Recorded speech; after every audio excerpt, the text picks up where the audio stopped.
Nous sommes dans la fête c'est en plein dans la fête de Pessah, qui est en fait une fête qui est, j'allais dire, pas seulement une fois par an, le 15 Nissan, et pendant une semaine d'ailleurs, mais c'est une fête qui est plus que perpétuelle. C'est une fête qui est complètement éternelle. C'est une fête qui est complètement hors du temps. Elle est dans le temps pour nous parce que nous sommes sur cette terre, évidemment, pour le temps que nous y sommes. Et lorsque nous sommes ici pour 80, 100 ans, pour les plus costauds, très rarement plus, on a l'impression qu'on a vécu vieux. En réalité, ce n'est qu'une très courte petite partie qui existe dans le temps sur cette terre. Donc, nous sommes véritablement connectés avec le ciel. Et c'est ce qui est le plus important. Vous savez, je voudrais vous dire ceci. Avant de vraiment commencer le cours, c'est que à chaque fois que nous faisons un enseignement, et si vous-même vous enseignez, si vous avez l'opportunité de le faire, ou si c'est véritablement votre travail d'enseigner, si c'est votre ministère d'être enseignant, nous ne devons jamais chercher que l'enseignement pour l'enseignement. Nous devons chercher la présence du Seigneur. C'est sa présence qui change toute chose. On a l'impression parfois que nous disons beaucoup de mots, et en finalité nous avons dit tellement de choses, mais c'est vrai que l'enseignement c'est des mots et des mots et des mots. Mais ce qui est le plus important, c'est la présence du Seigneur. Et lorsqu'il est présent à un endroit, même si peu de choses sont dites, sa présence est suffisante pour pouvoir nous donner vraiment ce que nous espérons. Et c'est le plus important. Donc aujourd'hui, mon cœur, ce qu'il désire le plus, ce n'est pas seulement que je vous enseigne, que je vous parle, mais c'est que là où vous êtes dans votre maison, à 2, à 3, à plus, tout seul, c'est que vous puissiez sentir la présence du Seigneur qui est à côté de vous. Parce que si elle n'est pas là, tous les mots qui sont dits ne sont que des mots. Vous savez la différence qu'il y a entre la parole et les mots? Alors beaucoup de chrétiens, ce matin j'étais avec un de mes grands amis en ligne, parce qu'il faisait son culte en direct, et de temps à autre, quand j'ai le temps, je me connecte avec lui, pas pour renseigner ce nom, pour l'écouter. Et il nous parlait justement de cette présence du Seigneur. Et je disais, vous savez, un des grands problèmes, c'est lorsque nous mélangeons la parole et les mots. Vous me direz, mais quelle différence avec des mots et de la parole? La parole nous dit que dans l'évangile de Jean, au commencement était la parole. Il n'est pas écrit au commencement étaient les mots. Parce que les mots, évidemment, nous pouvons en dire des quantités absolument incroyables sur une journée. Nous pouvons enseigner, comme je le fais, comme vous pouvez le faire, par milliers de mots, nous en disons des milliers. Et pourtant, la Bible nous enseigne qu'au commencement était la parole au singulier, et non pas les mots et les paroles. Pourquoi? Parce que ce que nous cherchons avant tout, c'est la présence de celui qui est la parole. Et qu'il parle en mots ou qu'il n'y dise rien ne change pas du tout le fait qu'il est parole. Donc des chrétiens parfois me disent, mais je n'ai pas entendu Dieu qui me parle, je n'entends pas Dieu qui me parle. Mais même si tu ne l'entends pas, ça ne change rien. Il est la parole. Donc ce n'est pas une question de beaucoup de mots, mes amis, c'est une question de sa présence. Donc aujourd'hui, nous allons parler de lui. Et hier, je réfléchissais à ce que j'allais vous dire aujourd'hui, très particulièrement, et quelque chose dans mon esprit me parlait, et quelque chose me disait, parle de moi, dis quelque chose de moi. Et je suis convaincu que lorsque l'on parle de lui, premièrement, il est très content qu'on parle de lui parce qu'il est le maître incontesté. Il est celui qui est au-dessus de tous les noms. Donc, il est tellement content quand on parle de lui. J'avais un de mes chers amis qui est décédé maintenant, un pasteur martiniquais, un homme formidable. Il disait toujours, il est tellement heureux quand on parle de lui. Il est tellement content. Et c'est notre but aujourd'hui, n'est pas de faire de l'enseignement pour de l'enseignement, même si c'est intéressant et important, puis c'est un ministère d'enseignement, mais c'est d'avoir la présence du Seigneur. Mes amis, je vous dis véritablement de toujours rechercher sa présence dans nos maisons. Le matin, je me suis levé très tôt, et puis comme d'habitude, je dis ça entre nous, c'est toujours entre nous on parle. Je disais qu'entre nous, je me suis levé, puis j'avais du temps, j'ai fait la vaisselle. Et puis en faisant la vaisselle, j'avais une joie en moi, une très grande joie. Et je me suis dit, mais je sentais sa présence, véritablement sa présence. Quoi que tu fasses, il est dans ta maison. Lorsqu'il est dans ta maison et qu'il en remplit ta maison, alors la parole de Dieu prend toute sa sa réalité. Si l'Éternel ne bâtit la maison, ceux qui bâtissent, bâtissent en vain. Un texte que l'on prend souvent pour les mariages, et souvent on le prend pour le jour du mariage parce que tout le monde est sincère, et puis les années passent et on se rend compte que en finalité, progressivement, eh bien l'Éternel ne bâtit plus tellement la maison, alors que cette maison doit être bâtie tous les jours avec sa présence, d'accord? Donc c'est simplement une introduction si importante que quoi qu'il arrive, si nous gardons sa présence, nous ne perdrons jamais rien. Notre bon dépôt et notre trésor, c'est sa présence. Lorsqu'il est avec nous et que nous l'écoutons nous parler, lorsqu'il est en nous, même s'il ne nous dit rien, sa présence est suffisante pour nous donner la joie, pour nous donner la paix. Et aujourd'hui, je voudrais vous expliquer qu'est-ce que réellement, je l'avais déjà dit hier, mais je dois le redire, parce que j'ai l'impression de me répéter bêtement, mais qu'est-ce que Pessah? On en a parlé tellement pendant le jour où je vous ai montré l'importance que s'il n'y a pas de circoncision au commencement, et donc de sang et de coupure, il n'y a pas de Pessah. Pessah n'existe que parce que le commencement, avant même que Moïse aille encore voir Pharaon, déjà il y avait quelque chose qui était prévu. Déjà Pessah était mis en marche. Donc cette fête de Pessah est absolument extraordinaire. Et je me suis dit, mais en réalité, lorsque l'on parle de cette fête de Pessah, quel est le niveau le plus élevé que l'on va essayer d'atteindre?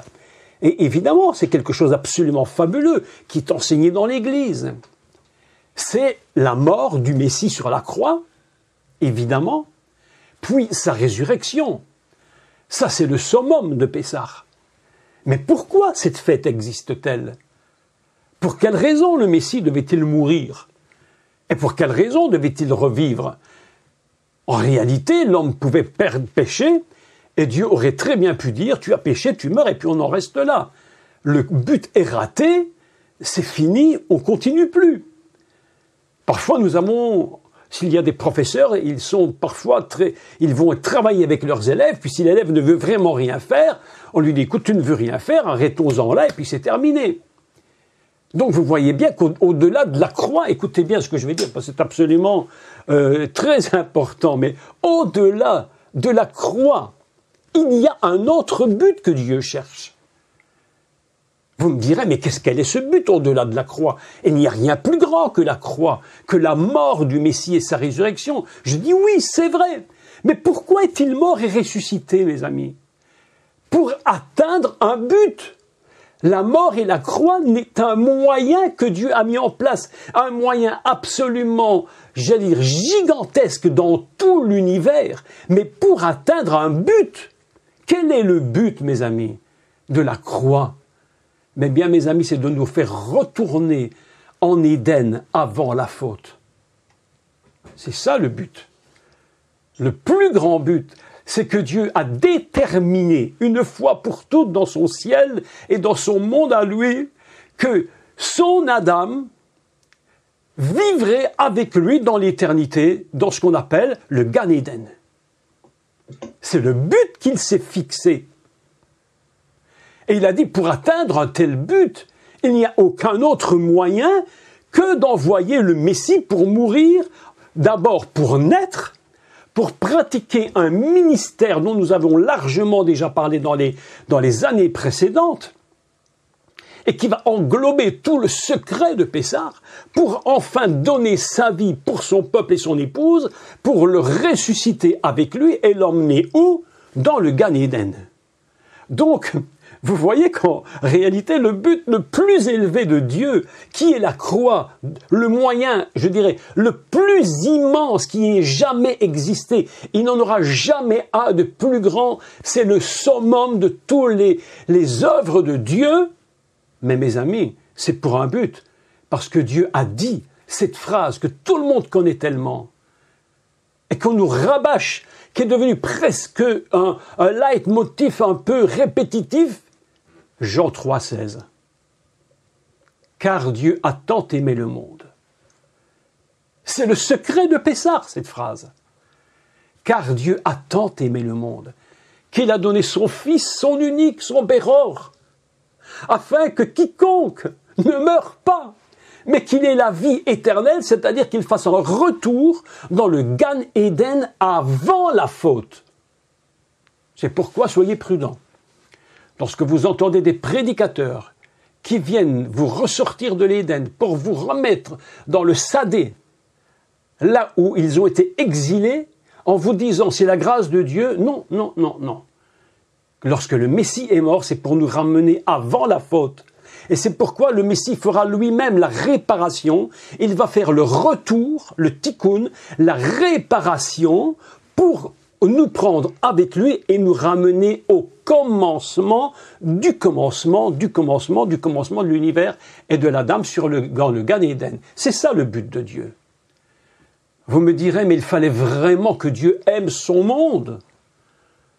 Il fallait qu'il nous aime d'une façon mais incroyable, inimaginable, pour ne pas vouloir perdre un seul de ces humains, un seul de ces Adam, et que ces Adam ne soient pas avec lui. C'est comme vous savez l'histoire du fils prodigue, c'est un peu l'histoire. Il part, il ne veut plus, mais le père l'attend, le père l'aime tellement. Il ne l'aime pas pour dire il revient, je suis content uniquement. C'est pour le faire rentrer dans la maison. C'est ça, Pessah. Pourquoi cette fête? Pourquoi cette fête contient-elle toutes les fêtes en une? Alors on me dira, mais il y a 7 fêtes, donc on est bien dans un principe de création. 7 fêtes de l'Éternel, englobées dans une seule unité. D'ailleurs, c'est tellement vrai. Rappelez-vous ce que j'avais enseigné, qu'à la première étape, après la sortie d'Égypte, c'était Sukkot, la fête des tabernacles. C'est incroyable. Comme si Dieu avait voulu montrer à son peuple, pas comme s'il voulait montrer à son peuple. Lorsque tu sortiras d'Éden, le but final, c'est que tu arrives à la fête des tabernacles, à cette Sukkot. Et à l'intérieur va se placer toutes les fêtes. C'est-à-dire, il y aura la fête des trompettes, il y aura la fête de Shavuot, il y aura la fête des pains sans levain. Et tout est uni en une seule et même unité. Et c'est ça le grand secret.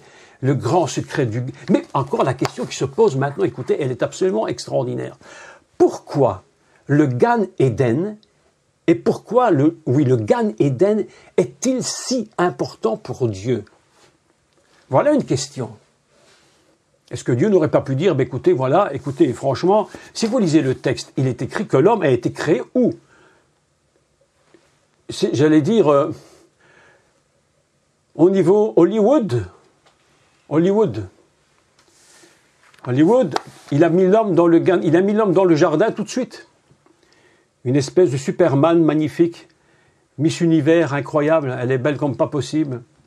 Et puis ils se voient tous les deux, ils tombent amoureux fous, ils s'unissent, ils font de beaux enfants, qui font une catastrophe d'ailleurs. Ça c'est carrément, c'est Hollywood. Mais la réalité c'est que l'homme n'a pas été créé dans le Gan Eden.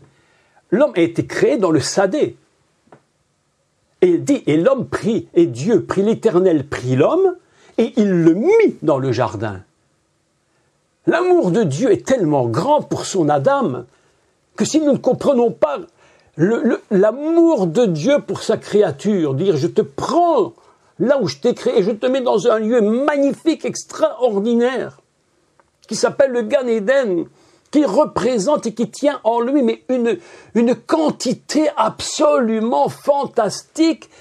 Écoutez ceci, comment Dieu aime-t-il tellement son Adam pour le mettre dans le Gan Eden? Est-ce qu'il ne pouvait pas le laisser dans le Sadé? Est-ce qu'il ne pouvait pas le laisser uniquement dans ce qu'on appelle Éden? Pourquoi fallait-il le mettre en plus dans un jardin qui était planté en Éden? C'est pour vous parler aujourd'hui que le but de Pessah est tellement élevé, tellement inimaginable. Je voudrais vous donner aujourd'hui quelque chose auquel vous n'avez probablement même pas pensé, mais encore, entre parenthèses, je dis ça, parce qu'il y a sûrement des érudits et des érudits au milieu de nous. Mais je voudrais vous lire un texte pour introduire la fête de Pessah. Parce que, aussi longtemps qu'on n'explique pas tout ce que je dis maintenant, cette fête, vous savez ce qu'elle peut devenir? Simplement un souvenir de quelque chose qui s'est produit il y a plusieurs milliers d'années et dont, évidemment, Dieu nous dit de nous souvenir de cette fête. mais pas nous en souvenir uniquement pour faire une répétition, parce que Pessah, quand on le fait chaque année, n'est pas une répétition. C'est comme si c'était la première fois qu'on le fait. Chaque Pessah qui est fait en Israël est comme un recommencement tout le temps, pas une répétition, mais c'est comme si c'était la première fois que Pessah existait, comme si jamais il n'avait existé avant. C'est très important ce que je vous dis. Sinon, on est en train de faire un Pessah, écoutez le mot, didactique, purement didactique. C'est-à-dire, il y a des chrétiens très messianisants qui aiment beaucoup tout cela, et je ne suis pas contre en fait, qui vont faire la fête de Pessah comme ils vont essayer de la faire chez les Juifs, et encore chez les Juifs, chaque catégorie de Juifs peut avoir des différences dans la fête. Donc ils vont essayer de reproduire cette fête, pourquoi pas? Mais ça peut être véritablement didactique, ok. Mais la véritable Pessah, c'est qu'à chaque fois qu'on le refait, en réalité, on ne le refait jamais. On le fait. On ne le refait pas. On le fait. Comme si c'était la première fois et comme si Pessah n'avait jamais eu lieu avant, alors qu'on le sait qu'il a eu lieu. Mais pourquoi cela? Parce que lorsque nous faisons cette fête de Pessah dans cette optique, c'est la première fois, c'est comme cette fête est en train de nous crier aux oreilles, je suis une fête éternelle. Et non pas perpétuelle, et encore moins temporelle. Pessah, c'est tous les jours, pour nous, tous les jours. Chaque jour, nous savons que cette fête est là. Mais je reviens donc à ce que je disais. Et lisons un texte ensemble dans le livre de Bereshit, donc la Genèse, et au chapitre 2, et au verset 10. D'accord?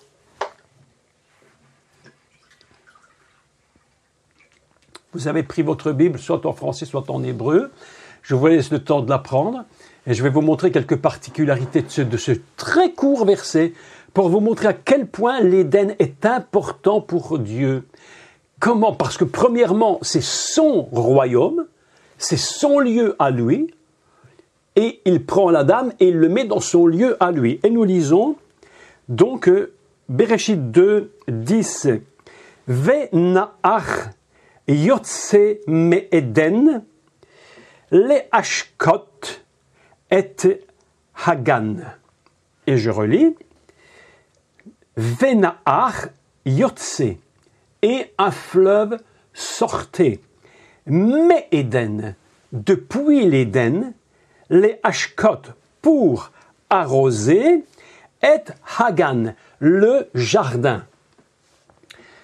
Ici, nous sommes dans un texte surprenant parce que nous avons trois mots qui sont importants. Premier mot, Nahar, un fleuve. Le fleuve ne vient pas de n'importe où, nous dit le texte. Le fleuve vient lui-même de l'Éden. Un endroit, Éden, qui signifie magnifique, extraordinaire, plaisir, bonheur. Enfin, il y a une quantité de mots rattachés au mot Éden absolument fantastique. Donc, trois mots. Nahar, premier mot, je vous demande de l'écrire. Je donne les lettres hébraïques, comme ça vous allez les suivre. Nun, le He et le Resh. Nahar. Nun, He, Resh. Et ce mot Nahar signifie fleuve. D'accord? On nous dit qu'il sortait de Éden. Éden, Ain, Dalet, Nun. D'accord? Je répète. Ain, Dalet, Nun. Écoutez bien les mots. Et si vous savez les écrire, écrivez-les en colonne. En colonne. En commençant par la première lettre, puis en dessous le deuxième mot et le troisième mot que je vais vous donner. Et le troisième mot, c'est le mot Gan. Jardin. Mais je vois que Claire fait toujours un travail formidable puisqu'elle est en train de nous écrire tous les mots en hébreu. Ça prend tellement de temps pour moi de faire tout ça que parfois je n'ai même pas le temps de pouvoir tout recopier. Donc vous avez ici dans le chat tout le mot écrit. Nahar, Éden, Gan. Et maintenant, je voudrais vous montrer comment Dieu met son Adam dans cet endroit si spécial, dont les 3 mots sont fondamentaux dans le texte. Et nous allons constater une particularité hébraïque à partir de ces 3 mots. La première particularité, et vous savez que l'hébreu est une langue absolument particulière pour cela. On peut arriver à faire des combinaisons de lettres, des anagrammes, on peut faire des mots renversés, retournés. C'est la puissance de l'hébreu, la puissance de ce texte hébraïque. Et c'est là que nous sommes tellement en admiration devant Dieu lui-même dans une telle création. C'est là qu'on voit que c'est plus que des mots, c'est plus que des lettres, c'est la présence même de Dieu dans ce qu'on appelle la parole au singulier. Donc nous allons prendre ces 3 mots, et pour commencer, nous allons prendre la première lettre de chacun des mots, c'est-à-dire le Nun, le Ain et le Gimel. D'accord? Et nous allons construire un mot avec ces 3 lettres. D'accord? Donc je répète, on prend les 3 premières lettres de chaque mot, le Nun, Ain, Gimel. Et nous allons produire un mot hébreu. Et ce mot, c'est Oneg. Oneg. Ain, Nun, Gimel. Écoutez ça là. Et Oneg signifie délice. Délice. De la sorte qu'il est écrit, écoutez, fais de l'Éternel tes délices, et il s'agit exactement du même mot. Fais de l'Éternel tes délices, c'est-à-dire si tu te trouves dans le Gan Eden, là où il veut te mettre, où il t'a mis, où tu vas retourner, grâce à la fête de Pessah, il va te retourner dans le Gan Eden, et les trois premières lettres vont te dire, attention, le fleuve, l'Éden et le jardin, les premières choses qu'ils te disent, c'est que c'est un lieu de délice. Mais pas délice selon le cœur de l'homme, délice au niveau divin. Donc nous, ce que notre cœur désire, c'est parfois tellement, j'allais dire, basique terrestre, que nous oublions que le mot oneg, c'est un délice complètement divin. Divin, céleste, surnaturel. Et Dieu a tant aimé le Adam qui dit « J'ai tant aimé mon Adam, je ne peux pas le laisser comme ça. » Il a fait une grosse erreur, mais non, il faut que je trouve la solution pour le ramener dans ce oneg, s'appelle le délice. 3 premières lettres de ces 3 mots nous donnent cette fonction hébraïque absolument magnifique. Maintenant, nous allons passer au 2e mot. Vous prenez la 2e lettre de chacun des mots. La 2e lettre de chacun des mots. Donc, le He, le Dalet et le Nun. Et là, nous allons avoir quelque chose de très intéressant et très surprenant. Et nous allons lire maintenant Nida. Et Nida a plusieurs sens, selon l'endroit où le mot va être mis. Nida signifie à la fois l'impureté, mais signifie également purification et aspersion. Le Gan Eden, c'est un lieu où on est constamment dans la pureté, un lieu de délice. D'accord ? Donc, selon l'endroit et selon l'attitude des hommes, ce mot va être utilisé d'une façon particulière, soit impureté, soit purification. Mais comme nous sommes en Éden, dans un lieu complètement divin, nous choisissons purification.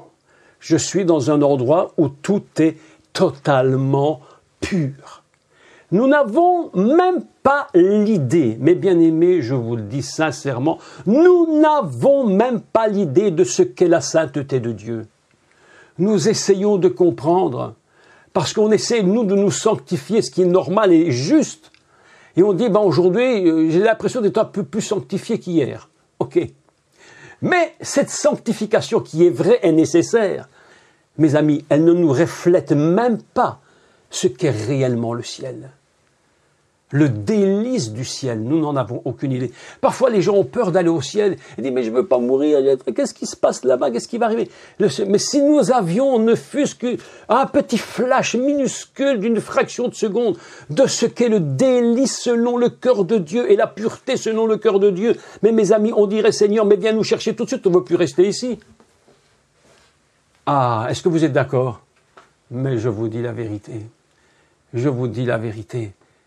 Et voilà que nous avons, avec 3 mots, première série de lettres dans l'ordre, oneg, deuxième mot, nida, et nous choisissons purification, mais il reste encore 2 lettres. Nun, resh. Et nous lisons un autre mot, et nous lisons nor. Et nor, c'est la lumière, qui va produire menorra. Ainsi, lorsque je suis dans l'Éden, lorsque Dieu me dit un fleuve sortait d'Éden et arrosait le jardin, en réalité se cache dans ces 3 mots un mystère absolument inimaginable qui est en train de nous dire, mais c'est tellement, ce lieu est absolument fabuleux dans mon niveau céleste que je ne veux pas que mon Adam se perde. Je ne veux pas qu'il aille dans ce qu'on appelle communément, entre guillemets, mal dit, mais quand même, pour qu'on comprenne, en enfer. C'est pas notre endroit. C'est pas notre endroit. C'est pourquoi le Seigneur dit, je ne veux qu'aucun de vous ne se perde. Je suis venu. Je donne ma vie pour mon épouse, je donne ma vie pour mon peuple, je donne ma vie pour mon Adam parce que je ne veux qu'aucun ne se perde, parce que c'est un lieu de délice, un lieu de sainteté, de purification, un lieu où la lumière brille. Mes amis, cet endroit d'Éden, aussi longtemps que nous ne comprendrons pas quelle est cette dimension, même la fête de Pessah va progressivement diminuer. Elle va diminuer jusqu'à s'amoindrir, à pouvoir ne devenir qu'un système de mise en pratique de la mémoire. Mais il faut plus que de la mémoire. Il faut la pratiquer comme si c'était toujours la première fois où il nous dit, grâce à ce système, je vais dire, mal dit, cette façon de travailler avec ce Pessah, je vous fais rentrer dans un lieu absolument inimaginable. Mes amis, si nous avions ne fût-ce qu'une vision minimum du ciel, oh là là là là là là là là là là, nous serions déjà tous en train de dire, Seigneur, mais viens nous chercher, nous voulons aller là-haut. Mais nous sommes tellement attachés à cette terre, nous sommes tellement... Et Dieu ne nous a pas mis ici pour que nous soyons malheureux. Il faut que nous ayons ce qu'il nous faut ici, dans la joie. Mais nous n'avons pas compris. Parce que nous sommes nés dans un monde, même en étant dans la sainteté, en nous tenant dans le Seigneur, nous sommes que passagers sur cette terre. Et pour que nous ne soyons plus que passagers, il faut que la fête de Pessah se mette en place et que nous comprenions cette fête. Et Dieu va choisir un délice incroyable pour nous faire comprendre, en lisant cette Torah, que nous avons véritablement besoin de lui pour nous ramener là-haut avec lui, avant la faute, mes amis, avant la faute.